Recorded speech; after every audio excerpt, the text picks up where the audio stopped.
नमस्कार, मेरा नाम ज्ञानेश्वर है और आप देख रहे हैं लाइव सिटीज। देखिए, बिहार में चुनाव है और मेरे साथ है तेजस्वी यादव जी। स्वागत है आपका लाइव सिटीज में तेजस्वी जी। नमस्कार। देखिए, चुनाव अपने अंतिम पड़ाव की ओर, देखिए दूसरे चरण का चुनाव कल है और इसके बाद तीसरे चरण का चुनाव आएगा। तेजस्वी यादव ने अब तक 200 से अधिक जनसभाएं कर ली हैं। जनता का भरोसा भी मिल रहा है और महागठबंधन के समर्थक तो यह मान चले हैं कि आप 10 तारीख को मुख्यमंत्री बन रहे हैं बिहार की। लेकिन जो आपके सामने सत्ता पक्ष है, मौजूदा सत्ता पक्ष है, वह तो कह रहा है कि हम 3/4 बहुमत से वापस आ रहे हैं। तो 200 जनसभाएं आपने की, आपका आकलन क्या निकल कर आ रहा है तेजस्वी जी? देखिए, आपने महागठबंधन की बात की, नेताओं की बात की, आपने एनडीए के नेताओं की बात की जी। हम बिहार की जनता की बात बता रहे हैं। बिल्कुल, बिहार की जनता ने मन बना लिया है। मौजूदा डबल इंजन की सरकार ने इनको केवल ठगने का काम किया है और इस बार लोग जो है काफ़ी आक्रोश में हैं। अच्छा। और हम तो ये कहेंगे कि आक्रोश नहीं बल्कि नीतीश जी के प्रति तो लोग नफरत करने लगे हैं। नफरत में तब्दील हो गया है। अच्छा। और जो हम लोगों ने जो विकल्प दिया है, जो बातें मुद्दे की कर रहे हैं, पढ़ाई, कमाई, सिंचाई और दवाई और कार्रवाई और सुनवाई वाली सरकार जी। तो इस मुद्दे पर जनता की एक उम्मीद, एक आशा जो है हम लोगों से जुड़ी है। नई सोच, नई ऊर्जा जी, नई सोच, नई ऊर्जा की बात कर रहे हैं आप। कह रहे हैं, क्या आकलन कुछ लगा पाए हैं कि 10 तारीख को जब नतीजे आएंगे तो कहां तक आंकड़ा पहुंच जाएगा? देखिए, आप तो बिहार पॉलिटिक्स को आप देखते रहे हैं जी। हमेशा से बिहार की जनता ने स्पष्ट मैंडेट दिया। मतलब कोई हंग और त्रिशंकु की, कोई हंग और त्रिशंकु की नहीं। हाँ, चाचा की विदाई है, एकदम होने जा रही है। एनडीए की विदाई होने जा रही है। अच्छा। और हम एक नंबर तो नहीं बताएंगे लेकिन कंफर्टेबली मेजॉरिटी में हम बहुमत प्राप्त कर रहे हैं। चलिए, अब आप जिस मुद्दे पर चुनाव लड़ रहे हैं, जो सबसे पॉपुलर मुद्दा हो गया, अभी आपने कहा भी कमाई, पढ़ाई, लिखाई, दवाई, कार्रवाई भी आज आपने कह दी और आपने कहा है कि पहला कैबिनेट, पहली कलम, 10 लाख नौकरी देंगे ना?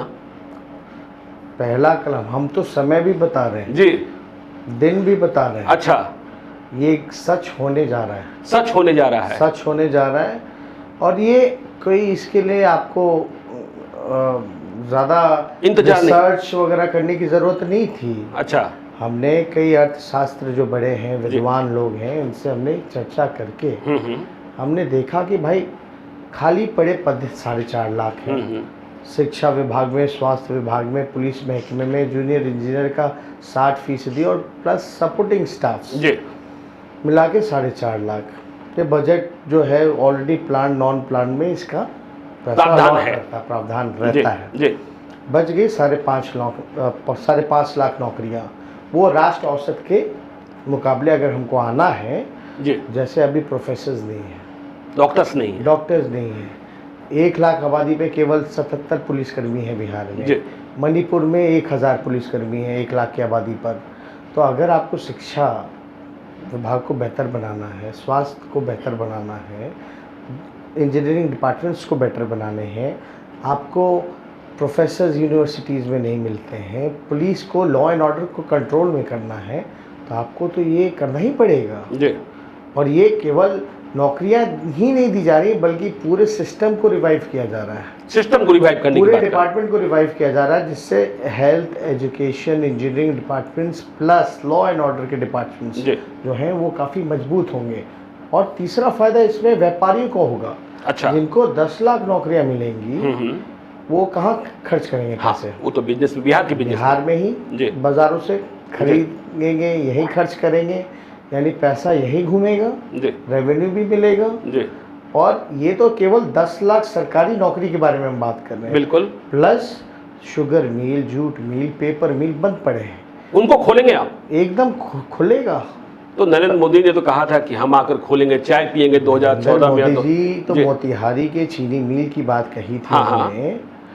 बिहार की जनता हमको मौका दे रही है, मैं विश्वास के साथ कह रहा हूँ, तो नरेंद्र मोदी जी को बुला करके हम जब खुलवाएंगे चीनी मिल तो वहीं के चीनी के चाय उनको हम पिलाएंगे। मतलब नरेंद्र मोदी को अब तेजस्वी यादव चीनी की चाय पिलाएंगे, बिहार की चीनी की चाय पिलाएंगे, करके दिखाएंगे। इच्छा शक्ति होनी चाहिए। अच्छा, प्लस बिहार में मक्का है, बिल्कुल मखाना है, फॉक्सनट्स जिसको इंग्लिश में कहते हैं, अमेरिका तक डिमांड है, लीची है, केला है, फूड प्रोसेसिंग यूनिट्स लगेंगे।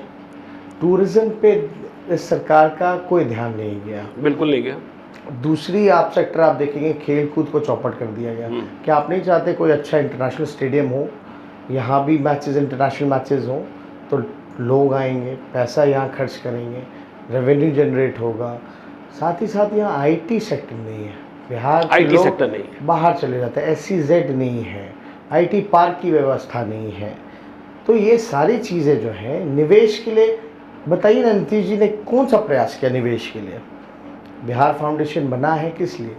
Branding, business and bonding between Bihari's. देखिए तेजस्वी जी, एक बात कही जाने लगी है कि बिहार प्रदेश जो है, मुझे पिछले दिनों या कुछ माह पहले कहें, एक सीनियर IPS अफसर ने कहा जो बिहार के हैं, बिहार कैडर के हैं, उन्होंने कहा कि देखो ज्ञानेश्वर, अब आप लोग जो है बुड्ढों के प्रदेश में रहने लगे हो। उनके कहने का आशय ये था कि हम अपने बच्चों को 10 से 12 तक बिहार में तो पढ़ाते हैं, लेकिन जब बच्चे बाहर चले जाते हैं तो वो बाहर से आना नहीं चाहते हैं, क्योंकि यहाँ उनके लिए कोई संभावनाएं ही नहीं है। तो तेजस्वी यादव जो नई उम्मीद और नई सोच के साथ आ रहे हैं, उन बच्चों को जिन्हें बिहार में कुछ दिखता ही नहीं है, बिहार में हम उन्हें अधिक वेतन देने को तैयार रहते हैं, तब भी वे वापस नहीं आना चाहते, उनके लिए क्या रोड मैप बनाएंगे? तभी तो हम कह रहे हैं ना, दवाई, पढ़ाई और कमाई के लिए लोग बाहर हैं जी। हम तो कह रहे हैं दवाई, पढ़ाई, कमाई के लिए लोग बाहर, और सुनवाई करवाई वाली सरकार चाहिए। उन्हें आप बाहर लाए, उन्हें वापस लाएंगे एकदम। तो बिहार कैसे आगे बढ़ेगा? बिहार कैसे आगे बढ़े? लेकिन आपने कहा कि 10 लाख नौकरी, पहला कैबिनेट, पहला कलम, तो ये ठीक है, आप फैसला ले लेंगे, नीतिगत फैसला ले लेंगे, लेकिन ये प्रक्रिया कितने दिनों में पूरी हो जाएगी? क्योंकि तो लंबी प्रक्रिया होगी। नहीं, एकदम जी। आप एक और चीज़ हमने बोला है घोषणा पत्र में, जो हमारा संकल्प था, उसमें आपने शायद गौर नहीं किया होगा, एक चीज़ बहुत महत्वपूर्ण है, सामान्य वर्ग जी और आरक्षित वर्गों के लिए BPSC में रिजल्ट्स नहीं आते हैं और एक एज की समय सीमा होती है, समय सीमा होती है। अगर उस एज को वो फुलफिल नहीं कर पाते हैं तो वो कंपटीशन से बाहर हो जाते हैं। तो उनकी जो उम्र की जो अवधि है, क्योंकि अभी जो लेत लतीफ़ा जो BPSC का हो रही है, रिजल्ट हो रहे हैं जी, तो उस उम्र में हम लोग जो है रिलैक्सेशन देने का काम करेंगे। इसकी बड़ी जिम्मेवारी BPSC की है। क्यों नहीं BPSC सही से परीक्षा करा पाता है? कराता है तो धांधली ही क्यों होती है? क्यों 2014 से अब तक रिजल्ट नहीं आया कई परीक्षाओं के? अभी सिपाही भर्ती का भी चल रहा था, उसमें बड़ी पैमाने पर धांधली हुई, लोग विरोध कर रहे थे। आपने BPSC के बाहर भी देखा, लोग जो है भाई रिजल्ट पूछने जा रहे हैं, क्यों नहीं निकाल रहे हो? नीतीश कुमार जी लाठी पिटवाने का काम कर रहे हैं। तो ये जो लेत लतीफ़ा जो BPSC की जो रही है, इसको हम लोग पूरी तरीके से सुधारेंगे और हर एक चीज़ समय पे हो। साथ ही ग्रेजुएशन की पढ़ाई बिल्कुल जो है, आप जानते हैं 5 साल में भी नहीं हो पाता, 6 साल में भी नहीं होता, ये बड़ा मुद्दा है। कोर्स कंप्लीट नहीं हो पाते, प्रोफेसर्स नहीं है, लेक्चरर्स नहीं है, कोर्स कहाँ से कंप्लीट हो पाएगा? तो ये सारी व्यवस्था जो लोगों को मिलनी ही चाहिए, वो हम लोग करके दिखाएंगे। तो 10 लाख नौकरियां जो हैं, क्या एक साल में हम मान लें कि वो 10 लाख नौकरियां बिहार में लोगों को प्राप्त हो जाएगी जब आप आ जाएंगे? क्योंकि नीतिगत फैसला तो आप पहला कैबिनेट में ले लेंगे। आपको तो ज़्यादा दिन नहीं रह गए हैं जी। लोग हम पे पहले भी डाउट करते थे, डिप्टी CM रह के काम करेगा कि नहीं करेगा। हाँ। CRF 200 करोड़ रुपए फंड मिलता था केंद्र से, हमने 1000 कराया। 53 आरोपी 2010 से फंसा हुआ था, वो हमने करवाया, वो भी नरेंद्र मोदी गवर्नमेंट से, एकदम नितिन गडकरी जी से कई बार मिलकर। जब आप लॉजिकली और अपनी मांग को लेकर अडिग रहते हैं, इच्छा शक्ति होती है, तो कोई भी काम संभव है। यही नहीं, आज देखिए गांधी सेतु का निर्माण नहीं हो पा रहा था, रिपेयर सिर्फ कराते थे, करोड़ों अरबों रुपया खर्च करते थे। हमने कहा नहीं, एक ही बार इसका सॉल्यूशन निकलना चाहिए, पूरी तरीके से काम शुरू कराया, दीघा वाला शुरू करवाया, पीपा पुल समांतरण दिया ताकि ट्रैफिक की कोई समस्या ना रहे, क्योंकि ये पुल जो है उत्तर और दक्षिण बिहार को जोड़ने का काम करता है, महत्वपूर्ण पुल है। इतना कराया। पहला डबल डेकर जो फ्लाईओवर बिहार में होगा वो छपरा में हमने देने का काम किया। छपरा में। तो रोड पूरे बजट का पथ निर्माण विभाग का पूरा पैसा खर्च किया, कई डिपार्टमेंट पैसा नहीं खर्च कर पाते हैं। आपने एक बड़ा अनाउंसमेंट कर दिया है 10 लाख नौकरियों के सवाल पर, क्योंकि 10 लाख नौकरियां आएंगी तो बिहार में बाहर आ जाएगा और लोग कई दफे कई जगहों पर एक साथ एप्लीकेशन फॉर्म भरेंगे, तो आपने कह दिया कि एप्लीकेशन फॉर्म के पैसे नहीं लगेंगे, निःशुल्क होंगे। निःशुल्क होंगे, ये बिल्कुल तय बात है। परीक्षा केंद्र जाने का जी व्यवस्था भी राज्य सरकार करेगी। परीक्षा केंद्र तक भी आप पहुंचवाएंगे और साथ में डोमिसाइल नीति भी। डोमिसाइल नीति भी, मतलब बिहारियों को नीति तो आपको भी पता है। हाँ। लालू जी ने कई बार, महागठबंधन जब नीतीश कुमार जी थे तो हम लोगों ने कई बार बोला कि भाई डोमिसाइल नीति होनी चाहिए, क्योंकि झारखंड देख लीजिए, मध्य प्रदेश देख लीजिए 100%, महाराष्ट्र देख लीजिए 100% कर रखा है। मतलब इस बात की गारंटी देंगे कि बिहार में रोजगार का सबसे पहला हक बिहारी युवाओं को ही मिलेगा। एकदम एकदम मिलना चाहिए। चलिए अगली बात हम करते हैं समान काम और समान वेतन की। भी आपने बड़ी बात कह दी जो सुप्रीम कोर्ट से नहीं हो पाया, क्योंकि बिहार सरकार ने विरोध किया, और इसके साथ आपने वित्त रहित शिक्षकों के लिए भी बड़ा अनाउंसमेंट किया। इस गारंटी को कैसे सुनिश्चित करेंगे? ये देखिए, कोर्ट में मामला था जी, सुप्रीम कोर्ट का अपना फैसला था, सरकार ने अपना पक्ष रखा, विरोध दर्ज कराया। बाद में नीतीश जी ने क्या घोषणा की कि थोड़ा थोड़ा हम बढ़ा देते हैं। क्यों बढ़ा देते हैं? यानी आप कर सकते हो लेकिन आप करना नहीं चाहते हो। तो ये तो दिखाई रहा है कहीं ना कहीं से कि वो एकदम थक चुके हैं नीतीश कुमार जी से, बिहार नहीं संभल रहा। साथ ही साथ जो आशा वर्कर हैं, जीविका दीदी हैं, आंगनवाड़ी हैं, स्वयं सहायता समूह जितना है, उन सबको नियमित भी किया जाएगा और मानदेय को दुगने से ज़्यादा हम लोग करने जा रहे हैं।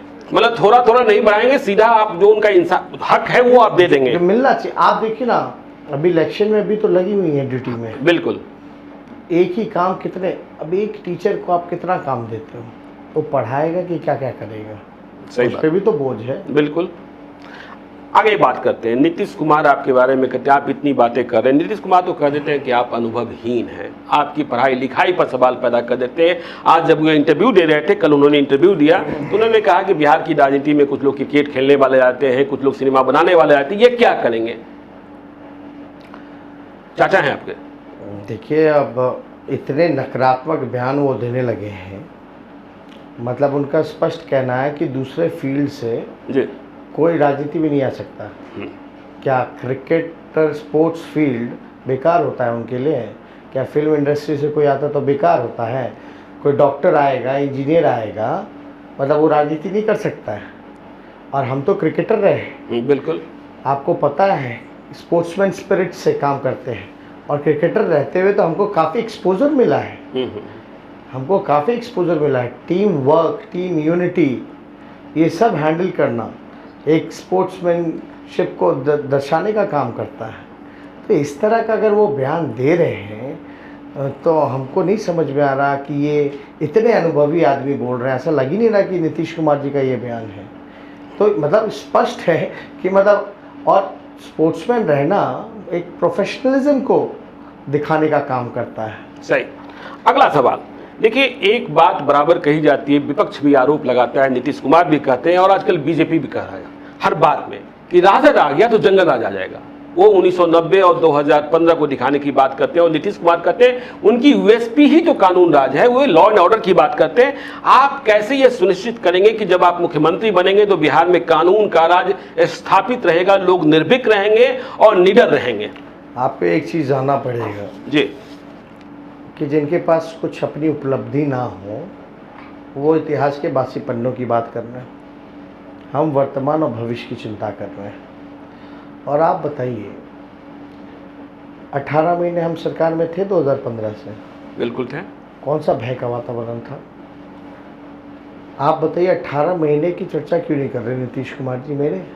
हम उप मुख्यमंत्री रहे। बिल्कुल। मेरे काम को ही ज़रा बता दें कहाँ कमी रह गई हो। तो हमने तो करके दिखाया है, आपको भी 2-4 काम हमने बताए। सही बात बताया और आपने। करप्शन रोकने के लिए तो आपको बता दें, मेरा वर्किंग डिपार्टमेंट था, नोडल डिपार्टमेंट, पथ निर्माण, यानी इरिगेशन हो और ईओ, जितना ये रूरल अर्बन डेवलपमेंट मिनिस्ट्री हो, ये सब वर्किंग डिपार्टमेंट का नोडल डिपार्टमेंट पथ निर्माण था। ईओटी के फाइल मिनिस्टर्स के पास आते थे, वेरिएशंस के फाइल मिनिस्टर के पास आते थे, आपका टेंडर का फाइल जो है वो मिनिस्टर के पास आता था। मिनिस्टर को तो डिसीजन लेना है कि यहाँ अस्पताल बनने हैं, यहाँ रोड बनना है, इतना लंबाई का रोड बनना है। बाकी रोड में कितना कंक्रीट लगेगा, बिल्डिंग में कितना छड़ लगेगा, किस कॉन्ट्रैक्टर को आप कितना एक्सटेंशन दीजिएगा, किसको टेंडर दीजिएगा, ये मंत्री के पास कैसे आएगा। तो हमने तो कैबिनेट में प्रपोजल लेकर के हम गए थे, कमेटी बनाई हमने प्रधान सचिव के नेतृत्व में इंजीनियर्स की, और वो तय करते हैं। तो कानून का राज स्थापित करना तेजस्वी यादव का सर्वोच्च प्राथमिकता होगी, यह बात बिहार को एकदम, ये किसी भी प्रदेश या देश में ये लागू होना चाहिए कि कानून व्यवस्था लागू रहे, चाहे कानून तोड़ने वाला कोई हो। यार नीतीश जी के शासनकाल में अगर आप देखें तो जीप में पुलिस धक्का दे रही है, गुंडे अपराधी जो स्कॉर्पियो में घूम रहे हैं, यहाँ सलामी होता है बंदूक से निकलता नहीं है गोली, वहाँ AK-47 चलाए जा रहे हैं। क्या आप नहीं चाहते कि आपका पुलिस विभाग भी जो हो मॉडर्नाइज हो, इक्विपमेंट्स उस पर पहुँचे? ये तो भ्रष्टाचार का 60 घोटाले हुए, लगभग 30,000 करोड़ का घोटाला। मतलब ये माने कि तेजस्वी यादव के जमाने में राइफल चमकाने वाले लोग सड़क पर नहीं दिखेंगे, वो जेल के भीतर होंगे। एकदम, जो गलत करेगा उसको गलत मिलेगा। बिल्कुल। अगली बात आते हैं, देखिए एक बात और प्रचारित की जाती है आपके बारे में, लालू यादव जी के बारे में, कि राजद जब सत्ता में आती है तो सिर्फ MY सोचती है और सवर्णों को थोड़ा सा पीछे छोड़ देती है, सवर्ण थोड़े से डर जाते हैं। अभी एक और बयान, बाबू साहब का बयान बड़ा वायरल हो गया। तो ये जो जातियां हैं, सवर्ण जातियां, आपने बात भी करी है कि A to Z को लेकर हम चलेंगे, तो ये भूमियार, ब्राह्मण, राजपूत, इनके मन में जो भय और खौफ या कुछ भ्रम रहता है, उस भ्रम को आप इस चुनाव के दौर में कैसे दूर करना चाहते हैं? कई बार बोला है कि ये A to Z की पार्टी थी, है, आगे भी रहेगी। एक प्रोपेगेंडा चला के हम लोगों को सीमित करने का प्रयास किया गया जी। और जहाँ तक स्वर्णों की बात है, जितने स्वर्ण मंत्री लालू जी के समय, राबड़ी जी के समय कितने मंत्रियाँ हुआ करते थे, आप देखिएगा केंद्र में भी जब UPA की गवर्नमेंट बनी तो उसमें भी सब लोगों को मौका मिला, सब लोगों को मौका मिला। 3-3 स्वर्ण मंत्री थे उसमें, तकरीबन 5 मंत्री में से 6 मंत्री में से। तो आने वाले दिनों में जब सरकार बनेगी तो आप, लालू जी ने तो सबको साथ लेके चलने का काम किया है।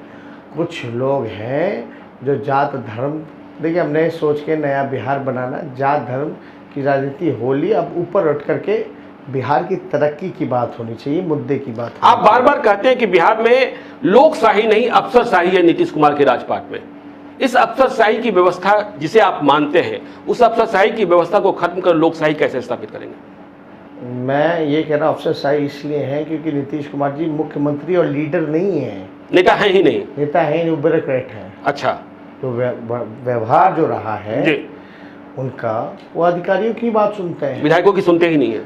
कहाँ, हमने तो इस कोरोना काल में भी राय बोला कि क्रॉस एंड चेक बैलेंस होगा। हाँ। अगर आप जनप्रतिनिधियों को भी लगाएं मजदूर के सेवा में, क्वारंटाइन सेंटर्स में, अभी कोई हिसाब किताब है कितना पैसा गया, कहाँ गया, क्या खर्च हुआ? तो जनता की सुनकर जो रिपोर्ट देते वो पढ़ते हैं। आप विधानसभा में आपने भाषण सुना होगा, जो अधिकारियों ने दिया मास्क को लेकर के, मास्क मत लगाओ, सैनिटाइज मत करो।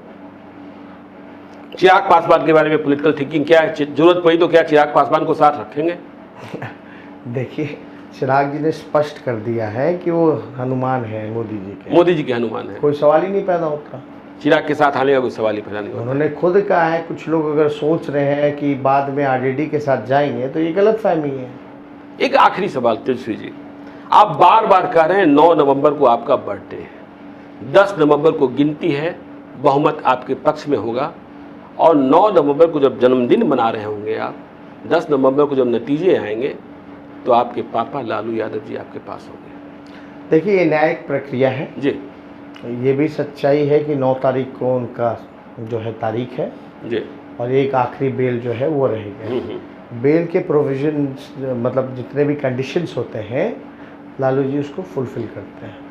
सबसे प्रायोरिटी होता है कि आप आधा सज़ा काट लिए, तो वो आधा सज़ा कट चुका है, इसलिए तो ये न्यायालय के ऊपर है जी। हम लोगों को पूरा विश्वास है क्योंकि सेम कंडीशन पे बेल मिल चुका है, एक में और एक का तारीख। 10 नवंबर को आपको आशीर्वाद देने के लिए लालू यादव जी साथ होंगे। नहीं, बिहार की जनता ऐतिहासिक फैसला लेने जा रही है और देश को दिशा दिखा रही है कि मुद्दे पे भी चुनाव हो सकता है। हाँ, ये तो आजकल कितने घंटे सोते हैं आप चलते चलते? अभी तो कम मिलता है, लेकिन जब बेड पे जाते तो सो ही जाते हैं, लेकिन 4-5 घंटा से ज़्यादा नहीं। सबसे ज़्यादा क्या खाने को पसंद करते हैं? नहीं, हम खा लेते हैं, अभी तो सादा खाना ही हम सादा खा रहे हैं। सादा खाना ठीक रहता है, कि लंबा आपका दिन भर आपको काम करना पड़ता है जी। और खाने का थोड़ा कम ही टाइम मिलता है। फल सेब खा लिया फ्लाइट में, हेलीकॉप्टर में, या सैंडविच वगैरह खा लिया, अभी तो यही चल रहा है। चलिए, बहुत बहुत धन्यवाद तेजस्वी जी लाइव सिटीज के साथ जुड़ने के लिए। आप देखते रहिए लाइव सिटीज को। यदि अब तक आपने हमारे यूट्यूब चैनल को सब्सक्राइब नहीं किया जरूर कर लीजिएगा, और यदि इस वीडियो को आप फेसबुक के माध्यम से देख रहे हैं तो पेज को लाइक कीजिएगा, ट्विटर पर भी हमें फॉलो कीजिए। धन्यवाद।